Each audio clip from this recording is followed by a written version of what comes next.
Good day to you viewers. This is Life News Channel, bringing you the latest updates from around the globe.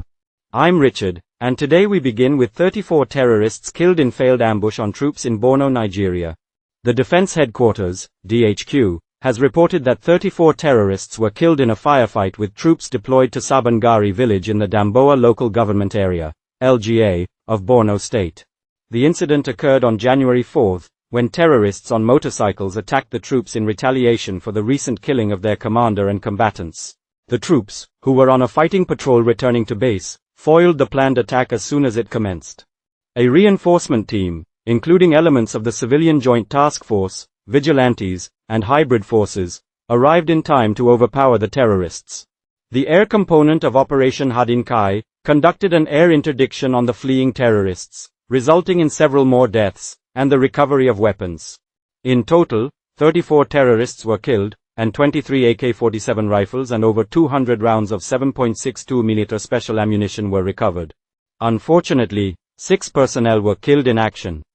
The names of the personnel killed are being withheld to allow for administrative procedures in notifying their next of kin. The armed forces of Nigeria remain committed to defeating the terrorists and ending insurgency and terrorism in the nation.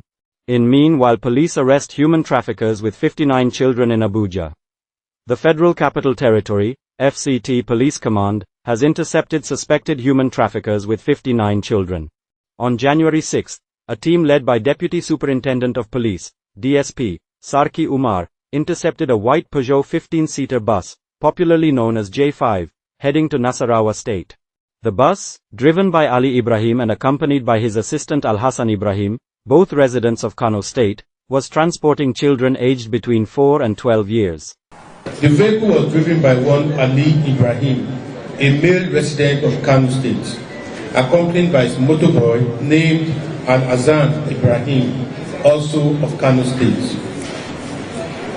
The bus was found to be transporting 59 male children aged between 4 to 12 years old. Preliminary investigations revealed that the children, who came from different families, were being transported by one Idris Usman, a male resident of Nasarawa State. Let us devise another way of teaching Quran, and of course, we are achieving in doing so. I am not happy. That is the reason why I rushed to the scene, and we have agreed now that we are taking them back to home. And I will speak with their parents and the leaders of their community. Definitely there must be a change, but I keep repeating it. It is the responsibility of the parents, the responsibility of the society, and of course government. We must put our head together and stop this kind of system. Preliminary investigations revealed that the children were being transported under the guise of receiving training. The children, who came from different families, were being transported by Idris Usman, a resident of Nasarawa State. At least 19 people have been killed after gunmen launched an attack on Chad's presidential complex on Wednesday. Gunfire was headed near the presidential building with tanks seen on the street. An armed commando unit reportedly shot inside the building around 7:45 p.m. There were 18 dead and 6 injured among the 24-strong commando unit that launched the assault, and we suffered 1 death and 3 injured, one of them seriously, he said. Kulamala was seen surrounded by soldiers and with a gun on his belt said, "The situation is completely under control. The destabilization attempt was put down. Chad is under military rule, and faces regular attacks by Boko Haram, especially in the western Lake Chad region." The country recently ended a military agreement with former colonial power France. Hours before the shootout, Chinese Foreign Minister Wang Yi met with President Mahamat Idris Deby Itno and other senior officials.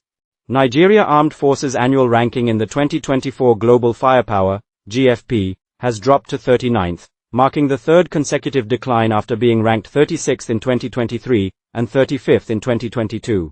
Nigeria's military drops in global ranking for third consecutive year.